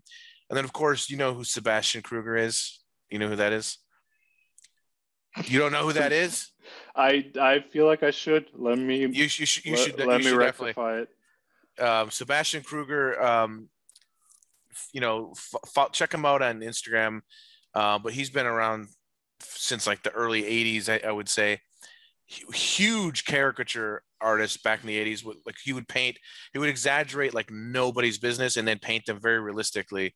And now he's doing like these massive, super like photorealistic type acrylic paintings. Acrylics that I'm looking at. All acrylics. Everything he does is acrylic. Well, but why would he go through the limitations? To him, there's no limitations. There's Like- a Sylvester Stallone as Rocky. This is wild. What's the point of working edges in acrylics when there's a thing called oils where it's made for working edges? Like, I mean, no, this guy's unbelievable. I just feel like could there have been an easier? But here's the thing: get here faster and easier. I've hung out with him a couple times and we've talked painting, and to him, like he paints so well with acrylics that he has none of those issues. And I don't get it, but he's a master with acrylics. I guess sometimes you just push through a thing until you just come out the other side. Because this is not what I think of when I think of acrylics. This is excellent stuff. Oh yeah. Keith Richards here. The Rocky caricature. Wow. Yeah, and he does like super realistic stuff too. That's like not exaggerated. So yeah, the Keith Richards one I'm looking at right now is this is solid stuff. I mean, Yeah, I mean, it just goes to show when a human keeps doing a thing for a lot of times, they get good at it. So no matter what, pretty Yeah, yeah, much. yeah. And you know what's crazy about him? So Kruger, he does workshops in Germany every year, but he's got videos of him. He'll take a photo like this big, a reference that he's going to work from, and he does a canvas that's like 7, 8 feet tall. Excuse me, or maybe even taller. And he doesn't pre-sketch or anything. He just boom, starts blocking in, and he does the whole thing perfectly. Okay, Oh, that's awesome. and it's like it's perfect. Okay, it's not That's why I'm like so scared. Like it's like all these painters might be tracing and stuff, and I'm just like scared. Like, what if like all these painters I like are just like tracing everything? no, no, no. Uh, He'll start like and one of his techniques that I've watched him do with acrylics before, which I it's kind of something that I taught myself how, like I kind of like well it's something that I kind of would do, and then I noticed that he does it, and but he does, it makes sense when you start working in oils, but he'll do like a whole like underpainting in acrylic where he does it. I think it looks sometimes it looks like it's all burnt sienna or something like that, and he just mhm. draws the whole thing out, and he gets all the values like not necessarily the whites, but he gets like the darks and the midtones, and then he starts just layering in his color, and Actually, what I do in oil paints a lot of the time. That's interesting. yeah, and he basically the nice thing about the acrylics too is you can lean right on the canvas. You can, you don't, it's like everything dries so quick. And so there's plus and positives, but I agree with you though. Like for me, whenever I get to paint, oils makes the most sense. And there's something just about painting in oils where like when I work on acrylics, like I said, I can get a very good result. But the entire time I'm painting, I'm like, God damn it. I'm so frustrated. Where with oils, I feel much more you know, much more like at calm, and it's more therapeutic for me. And it's more of an experience where um, I don't know. Acrylics Well, that's why I'd actually recommend all digital painters to get into oils because, in my view, oils it contains a lot of the other mediums or the possibilities of them inside it. yeah, Like I you agree. can paint your acrylics painting in oils, but you can't paint your oils in acrylics. Which is actually why I find it important when I paint oil paintings to use whatever oil can do, like different washes with thick paint on them or glazing. And I like to incorporate a bunch of stuff that oil paint is capable of, because if I don't, then I could just like do digital work, which has a lot of the effects, but it's flatly textured. So if I'm painting oils, and I'm always painting oils, I'm gonna use some 3D texture on the paint because I can. So why Yeah. would I not? Like it just I'm a very simple person, you know. I'm not complicated. If I can do it, I have to do it. So it is what it is. And that's why I think oil painting should be tried by digital painters because it unlocks this physicality, this dimension of texture that you don't get to play with as a digital painter. No, And I it's so agree. much fun. And maybe somebody won't like it. Maybe they'll feel about it like I do and switch over. Or maybe they'll just do it on the side. I think everybody ought to try. That's been my big message to all digital painters is, give it a shot, at least. Yeah, I agree with you. I actually just told someone the other day on Instagram, they sent me a message asking me to look at their work and what I think. And I actually told them that you should start oil painting, because like the issues I'm seeing with your digital painting, if you oil paint enough, you're going to start to understand. Like, because you can tell when someone doesn't really know how to paint and they're just starting it, they're trying to learn how to paint digitally or, yeah, digitally. Um, but like, with digital painting, there's plenty of digital artists out there that are they don't give a they don't give a crap about you know whether or not their painting looks. They're like more like a graphic artist or more like conceptual whatever. But the ones out there that are trying to do like like painterly characters or anything like that, just it's a funny thing because it's very simple. It's like, well, how do I learn how to get it to have that feeling? And well, you got to start painting. Like, and it's funny. I wonder. I don't know if art schools are just not even how much painting they're teaching now. Because like when I was, Probably not. Probably more like it's installation art or performance art or something. well, it's like Probably teach him to like roll around on the floor and do a yeah. emotional expression or something like that. When I was in school, the digital art was shamed. It wasn't even allowed. And then years after I left, I was asked to come back and look at students' work for like a portfolio review thing, and everything was digital. It changed that quick. Like it's like, oh wow. Yeah. I remember I did one digital painting and I brought it into class to show one of my teachers, and he was like, nope. And I was like, oh okay, but I do think it's really important. I totally agree with you.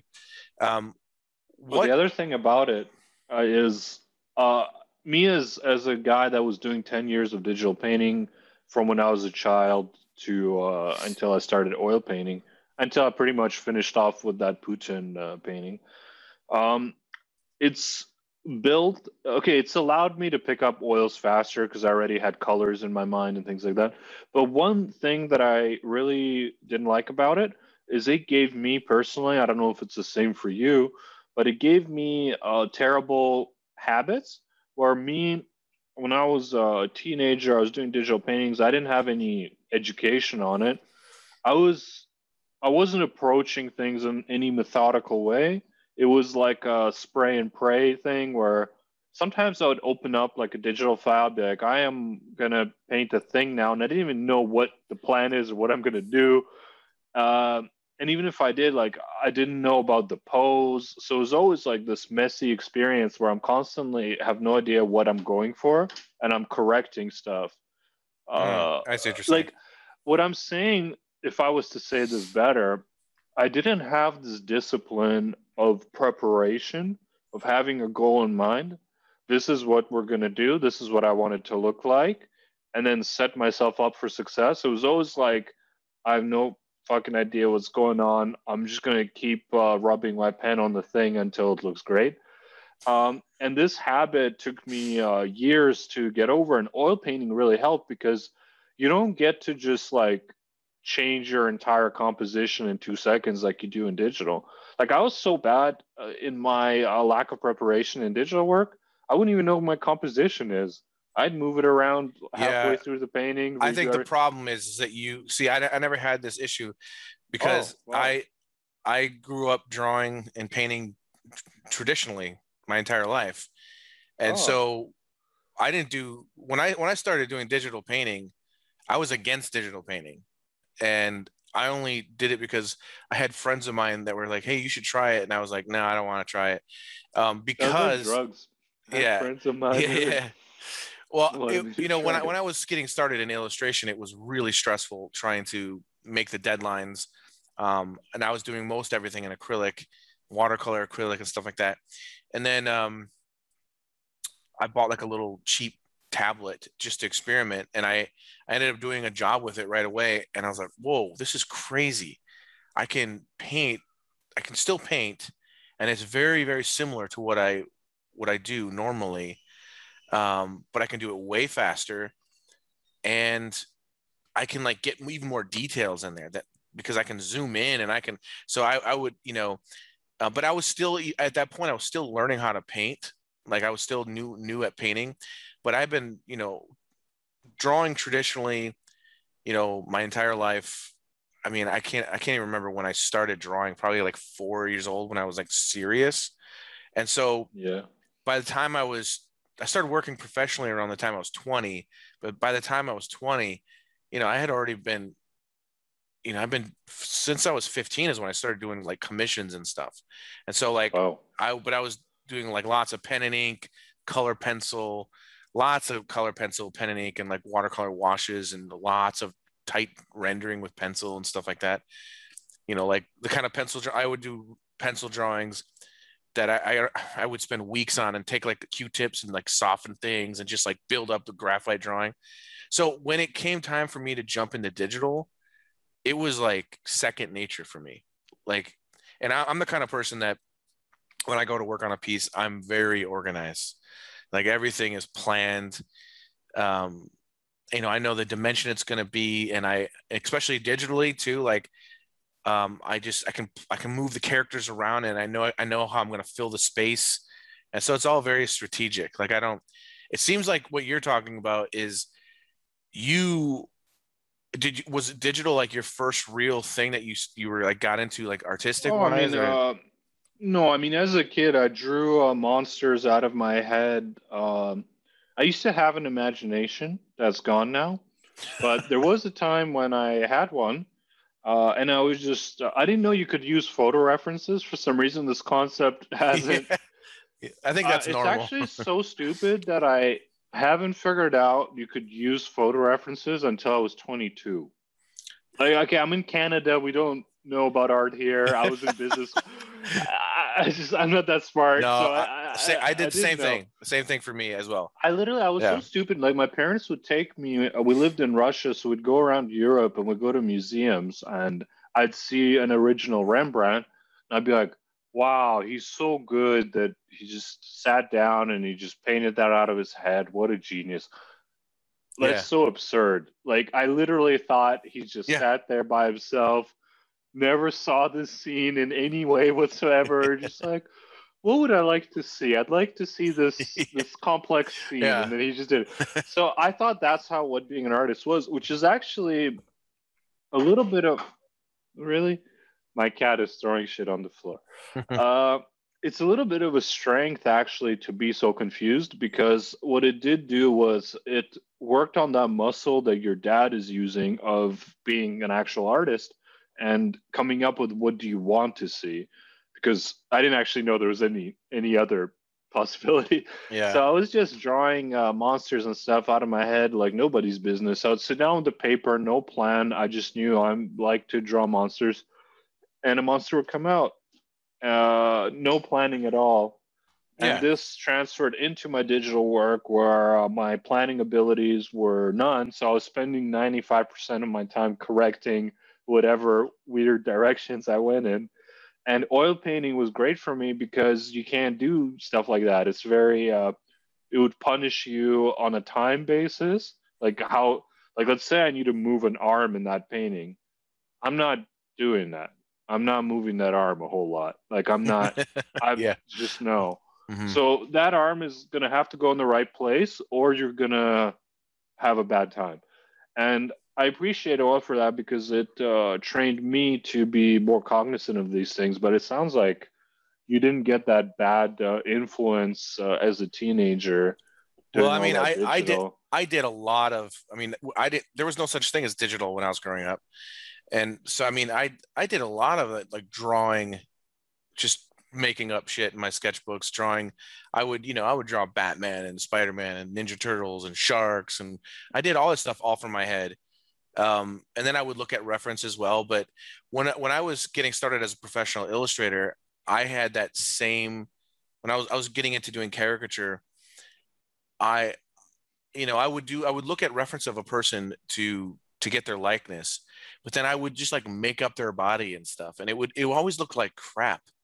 And then it was just one day because I always thought like an artist doesn't use reference. Like I had the same stupid idea, and then Yeah. one day I just thought like I think I read somewhere about Norman Rockwell's process, how he would pose people and he would put them in costumes and light them, and I'm like, genius, so like this is genius. And so I started doing that, and all of a sudden my work just went like levels, just, and all of a sudden I'm like, oh my gosh, I'm a damn professional, just like that. Like it Yeah, was that yeah, it was totally. just But one of those there's a things. downside to that. Yeah, if you rely too much on reference, but I think that you know every single thing needs to be like it's like I think of it like a tool, right? So like if I'm using a bunch of references, like for example, I'm working on this portrait type painting right now. uh it's a cool job, actually, a DC comic job, and and I I needed someone to pose for Martha Wayne, and so I had a friend of mine's wife pose, but it didn't quite work right. And then we got the sketch and the idea approved, but I needed to redo the pose, and so I posed my wife. But she doesn't have the right exact kind of dress or whatever, but I got her hands the way I needed and different things. And so what I end up doing is I take all these different elements, like literally 20 to 25 different things to come up with this one image. And the trick is that the viewer will have no idea. It'll just look like a nice painting. But, if I was to just rely on one thing and just draw it as it is, it would never work. You have to be able to adapt and to, basically, use just little bits and little pieces. And what's great nowadays as an artist, you can take your phone real quick and be like, hey babe, can you just sit there right now? That lighting's actually perfect. Let me just see your hands at this angle. And then just take a shot and bring it back to your studio and go, oh, that's exactly what was wrong, is I needed a little rim light there or something. And then so right now we live in a time where it's just like, it's pretty, Rockwell would lose his shit. He'd be like, this is crazy. I like to tell this story to people, but Rockwell, if you haven't read his book is really awesome to read. I think it's called My Life as an Illustrator or something like that. But he's telling a story about how he had to do this painting, and there was going to be a duck in the painting. And so what he did was he nailed a real duck to a piece of wood, like through the flippers, or what do you call them? His little feet will have like the webbing, He like Poor nailed. duck. Yeah, but apparently in his defense, the webbing has no feeling. There's like no It was nerve. a live duck. Yeah, but he like nailed it to a piece. Jesus To a piece. Christ, So man. just sitting there all day, it can't move. Then he has to go and take the thing out. Yeah, that's but brutal. But that's what he would do to, like, because he I'll needed. just take a photo, man. I'm not torturing no He duck. just needed that duck to stay there. But he didn't have time to take photos and develop it. He needed that duck right then because he was doing a cover and they needed a duck in it. And so it's just funny to think about it that way. But there's so many different ways to skin a cat or nail a duck to a piece of wood, I guess. But and with time, you build all this experience from working from all these photos where you get to a level where when you get given a ridiculous photo, it's like black and white and this small, and it's like some historical photo from Bahrain or something. Now you've done so many paintings, you can actually invent a little bit of that information back into it and make something that looks like you were there. And Yeah. that's fun. I like that. It's a huge challenge, and it's taken years to get to that ability. So Yeah. bringing some of that imagination that we had as children back in as we're adults. Oh, for sure. I want to show you some fan art before we get going on this, but I wanted to ask real quick, just technique wise, if you wouldn't mind sharing what your approach to oil paintings normally is. Like, how do you have like a set way you usually start? And then also I wanted to ask you about your you're probably still discovering this. I mean, I'm always experimenting, but do you have like a set palette that you like to work with as well, or do you keep it a certain way, or do you just kind of use whatever colors you need for that specific painting? On the palette issue, I really don't understand or resonate with set palettes. Like, it never made any sense to me that somebody would have a limited palette or have some sort of like there's the O'Reilly method, which you have to have these paints and you have to do it that way. I don't get it. It's like, what if it doesn't look like okay, I'm a simple guy. I paint the thing how it looks like in my human brain, right? So I don't care what paints I like. I care about what the thing looks like. So I'm gonna squeeze out the paints that are required for the specific thing, and I have absolutely no palette that I recommend. I recommend you paint it how it fucking looks like by doing whatever you got to do. So I really don't understand any other way. Zorn palette is it's a palette that people train in when they begin oil painting because it gets them into mixing oils. Mm-hmm. There's something wrong with me, man. I don't know. I'm too literal. I never understood that stuff. Like there was something that doesn't make sense about like pretending that the color I'm seeing doesn't exist because I happen to have four paints or something. I Well, think I'm just like you know what it is? autistic or It's something. I no, no, just no, no. can't. See, for example, like I love painting with a Zorn palette, but I'll explain why. Um, I it's about certain mood. I like the mood of those colors together, but it's also a palette where you're more than free to add more colors to it, you know what I mean? So like I basically I like painting with a Zorn type palette for when I'm painting portraits. Um, it's all I need. I can get basically everything I need from it. I'm not necessarily interested in copying a photograph and trying to get things exactly the same color. I'm more interested in brushwork, value, harmony, and then temperature. So with the Zorn palette, I can add different colors if I want to bend the colors a certain way. But by having a limited palette, I'm not like, for example, I don't buy green. I don't buy orange. I don't buy violet. I don't need What to. if you need a like the silk thing in this painting and use Well, green? that's a different thing. Like if you're doing something like that, then yeah, you use different colors. But I mean, for the most part, like when I'm painting like a primary palette, I can pretty much get the whole range of color that I need. Um, and even if, for example, like that silk thing you're talking about, if I was being so particular that I wanted it to be exactly 100% the exact same everything that you're seeing in reality, then yeah, I might have to get some other paints and everything else. But I can also do a painting of it where it's going to look just like it. It's Oh, that's the thing is I get particular when I set up the live scene or I take the photo. That's when I get all particular about it yeah, and actually do stuff to make it look like what I want to look like. And then I take it into Photoshop and then I maybe adjust some colors or desaturate certain things to finish up to get it to exactly what I want it to look like. And then I save that image, and then that's what I want it to look like, and that's what I'm going to do, and that's what I'm going to try to mix.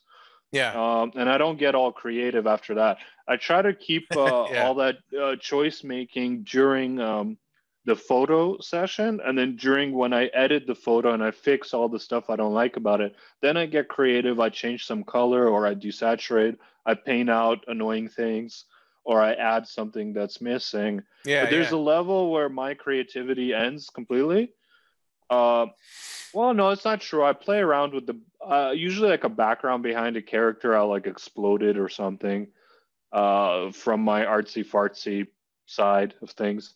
But for that character, I'll play with it on the photo level, on the JPEG level, and then I'm not trying to play with it too much after that. But that's how my brain works right now. And as we age and develop, it seems to trend towards being more expressive or more free with these things. So Yeah. I would anticipate that would become That more that's that way.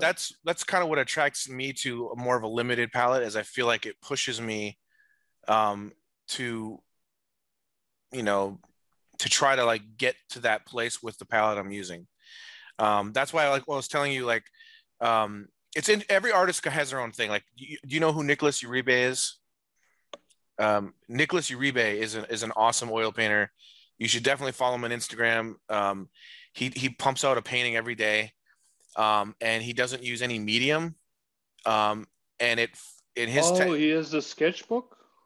it's kind of like he does like little like yeah, but because he doesn't use a medium, it's literally brush stroke. It's like sculpting with oil, and he can't do like thin washes and different things. There's certain limitations, but he basically, through the struggle of the choice that he uses or not to use a medium, it forces him to have to be creative and paint a different way.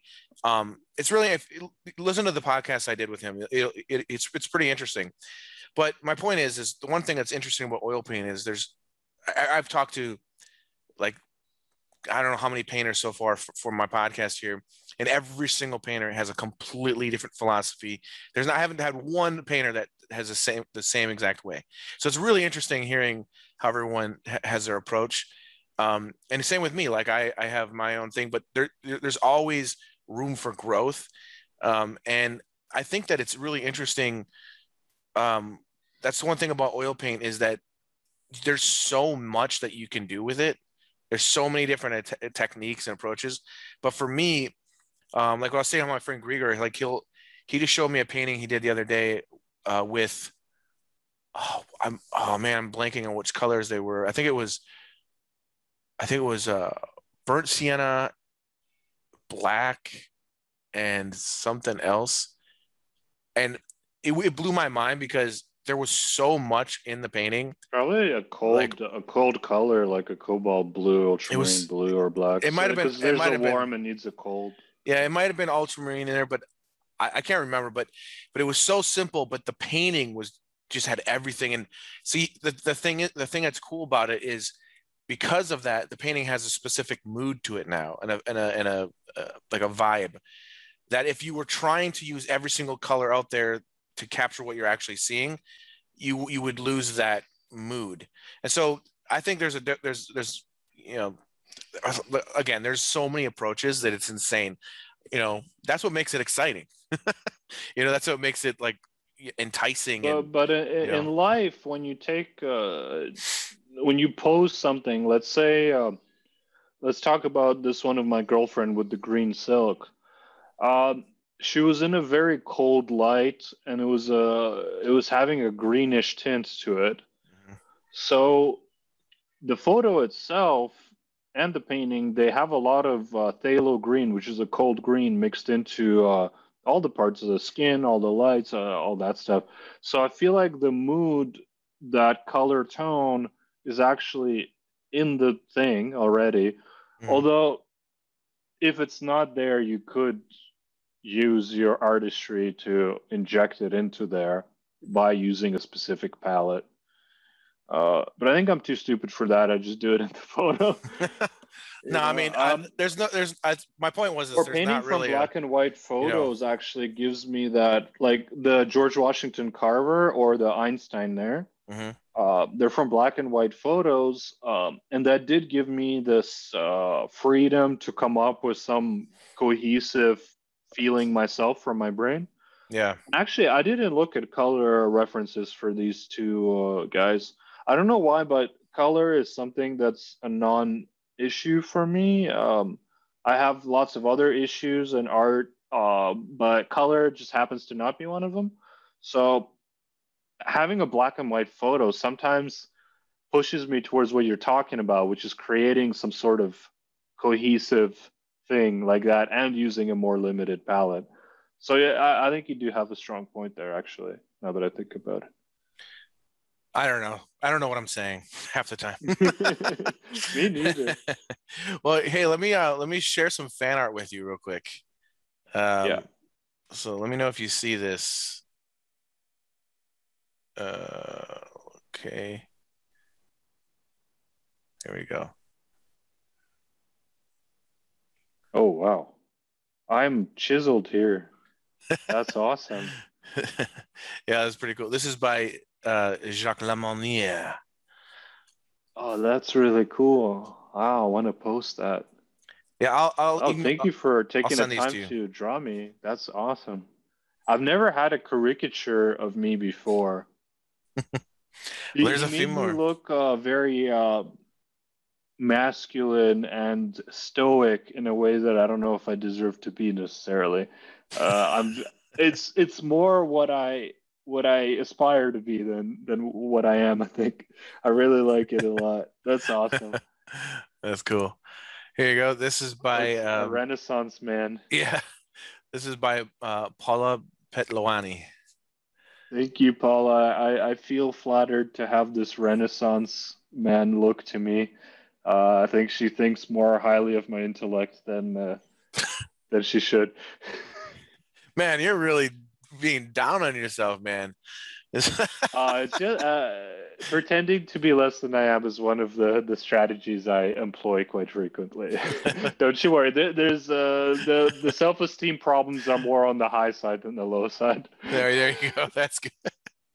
Don't you worry about that. There you go. Oh wow, I love this one. it's a fun with the forehead flying off. That's cool. The forehead and the chin are like, hey, let's go on vacation together. Okay. It's like a moon. Yeah. That's That's great. cool. Oh, this is by Pablo Salas, by the way.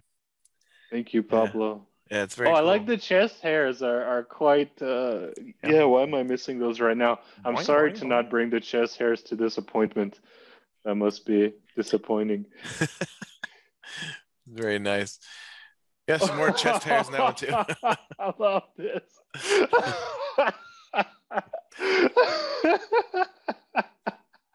That's so funny. It's excellent.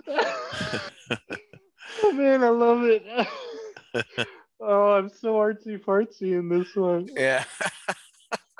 That would be That's funny if fantastic. there's a little fart going out. Like, Oh man, the pose and the little swirls. My love, come look at this. This is me that somebody drew me. Okay.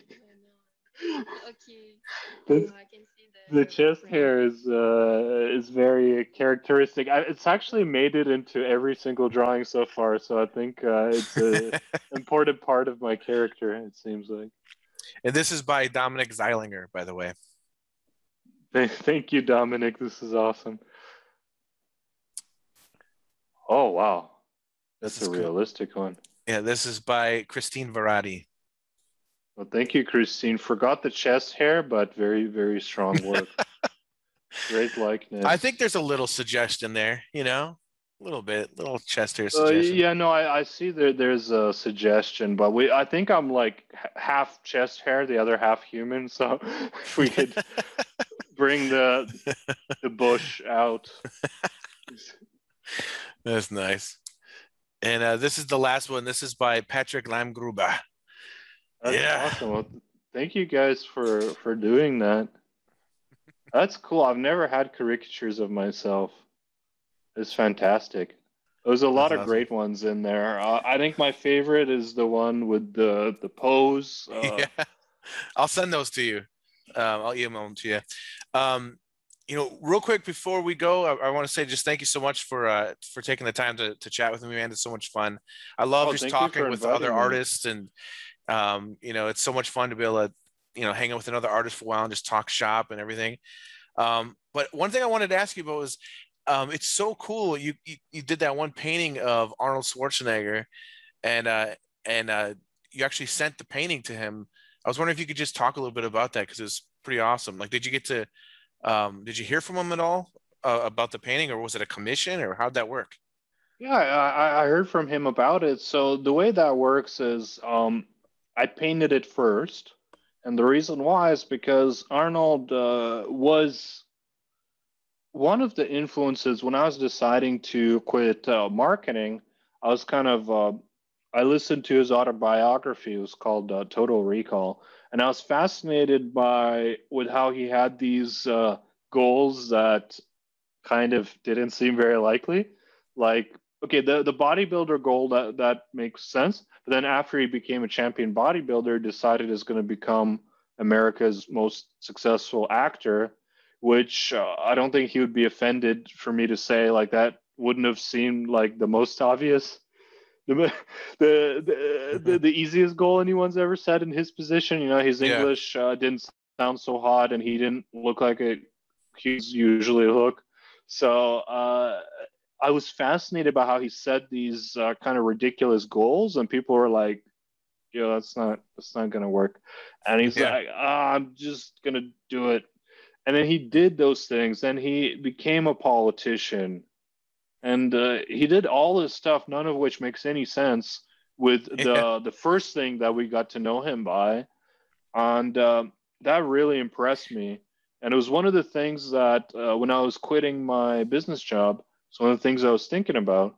I'm like, well, if Arnold can get around to becoming one of the most famous actors on earth, coming from a bodybuilding champion standpoint, and then going on to become a significant politician, why exactly can't I, a guy that's been doing art my whole life, go do art? Like, what's exactly my excuse supposed to be?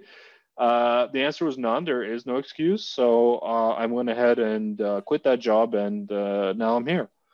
That's awesome. So that's kind of what I was thinking about when I was painting him, and he's active around Reddit. So he's actually, well, I don't know if we should flood his inbox, but there's some celebrities that are more easy to start a dialogue with than others, and they make themselves more accessible than others. And luckily, he's one of the ones that is more accessible. But I just don't want like Yeah. 500 people.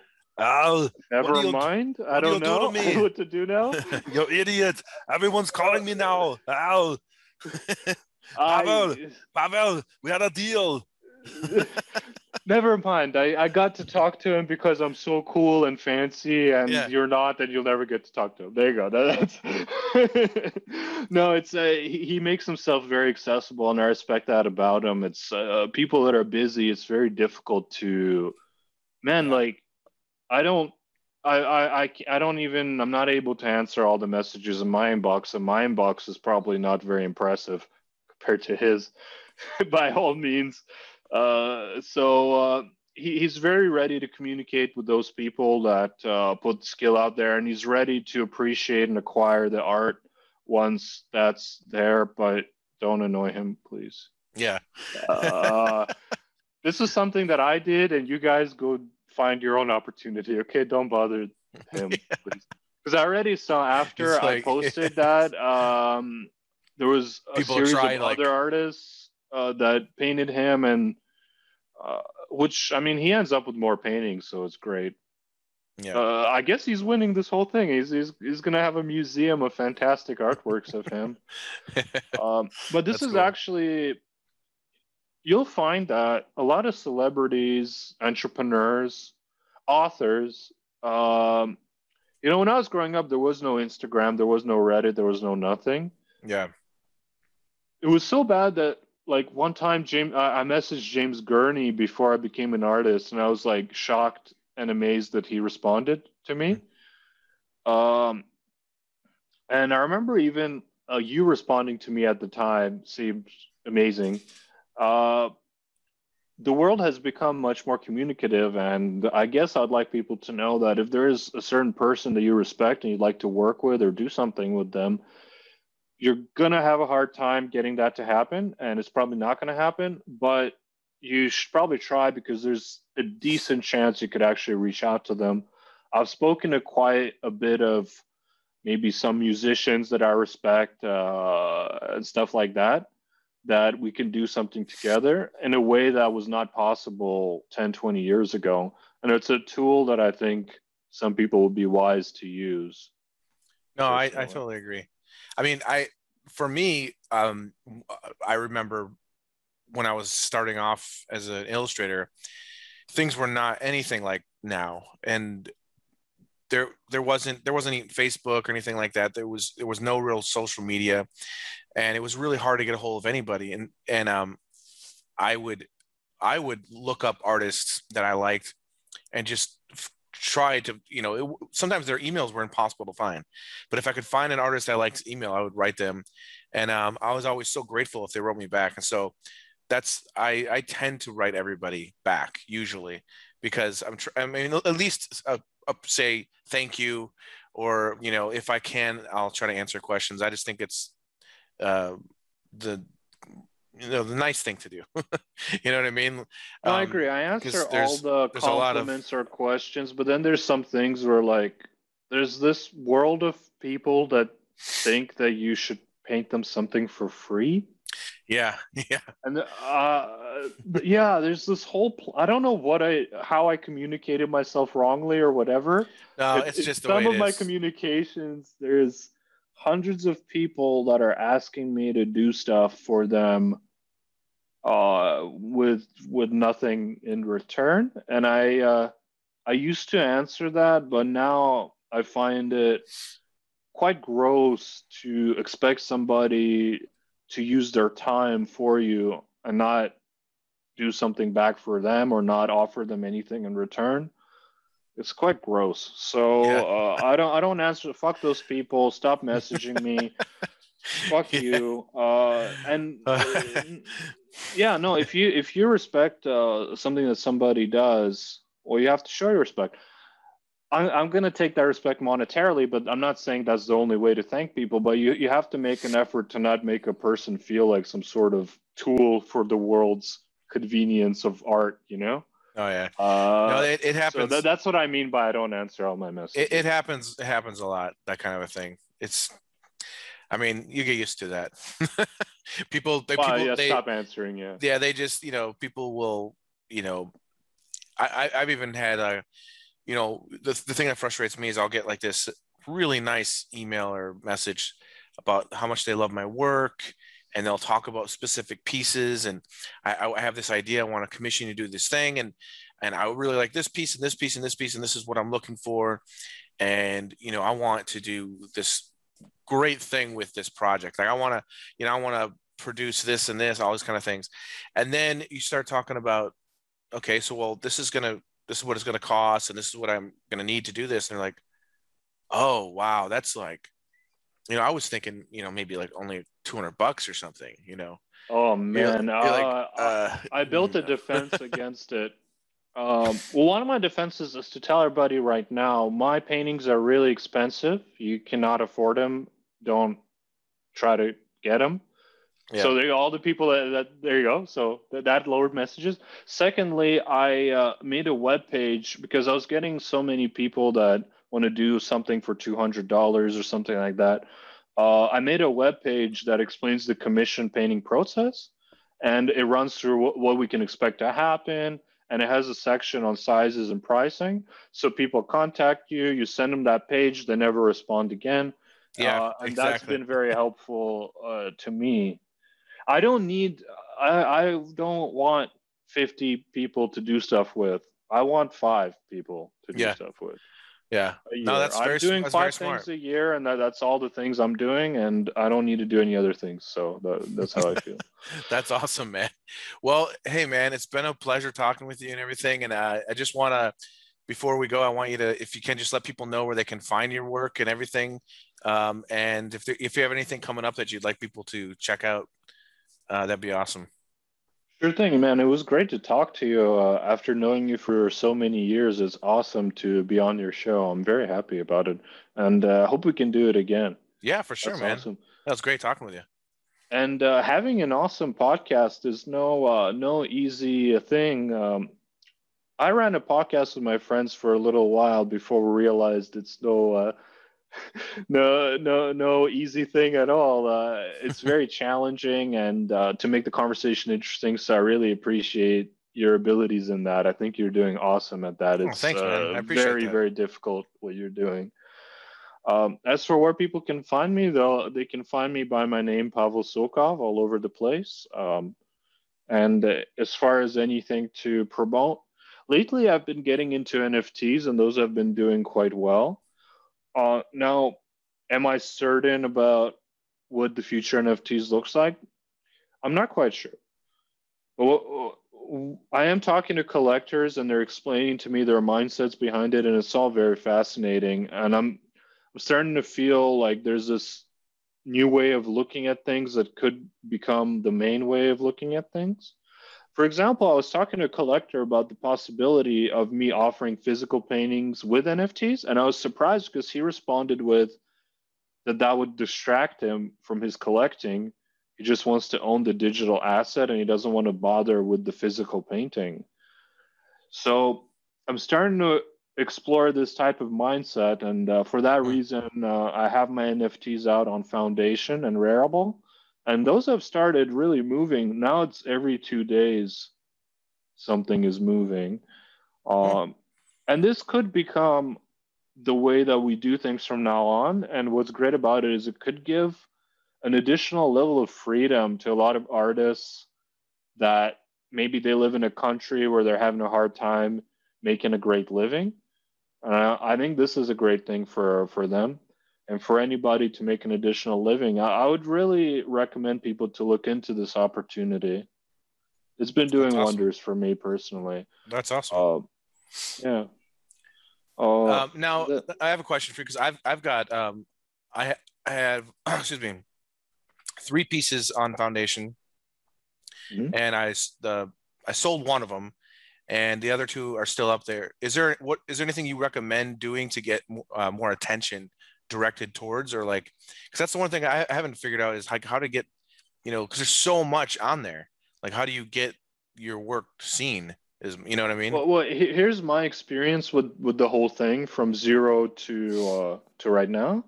If you don't mind me telling it, if you're interested. No, yeah. So about a month and a half, or I'd say a month and a half ago, or 2 months ago, maybe. Time flies so fast. It was maybe 2 years ago. I don't know. Feels like about a month and a half ago. I was just looking at people selling just so much, millions of dollars of stuff.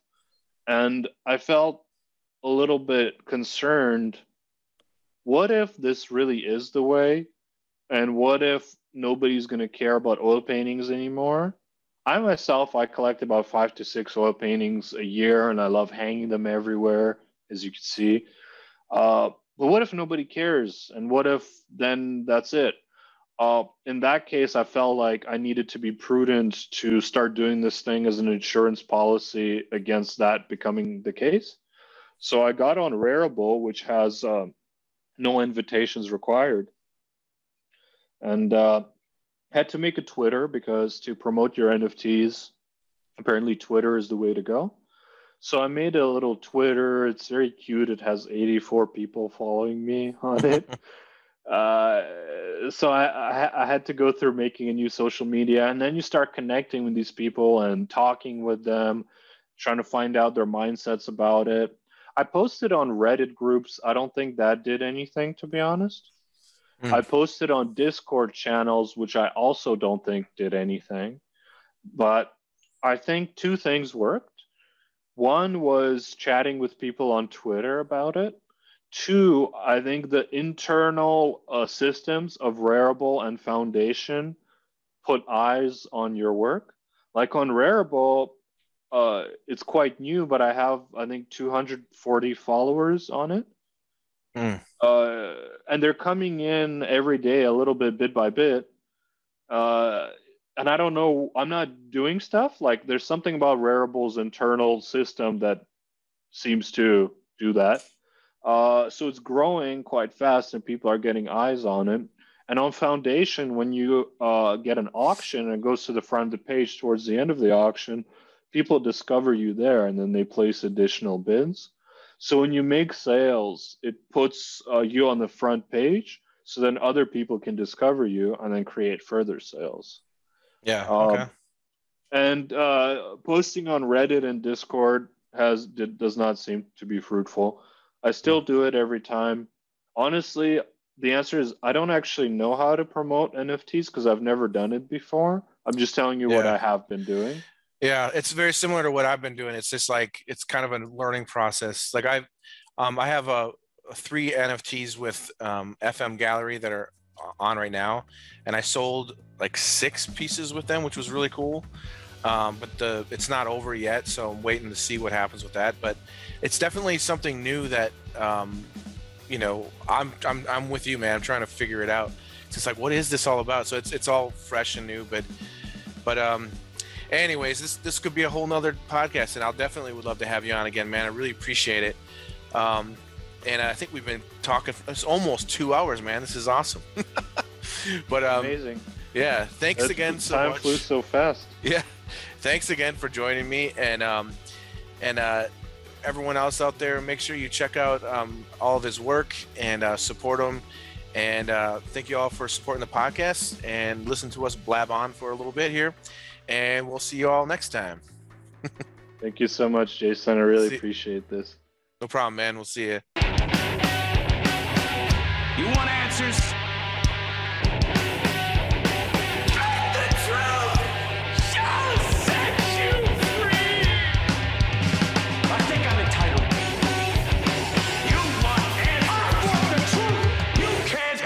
truth.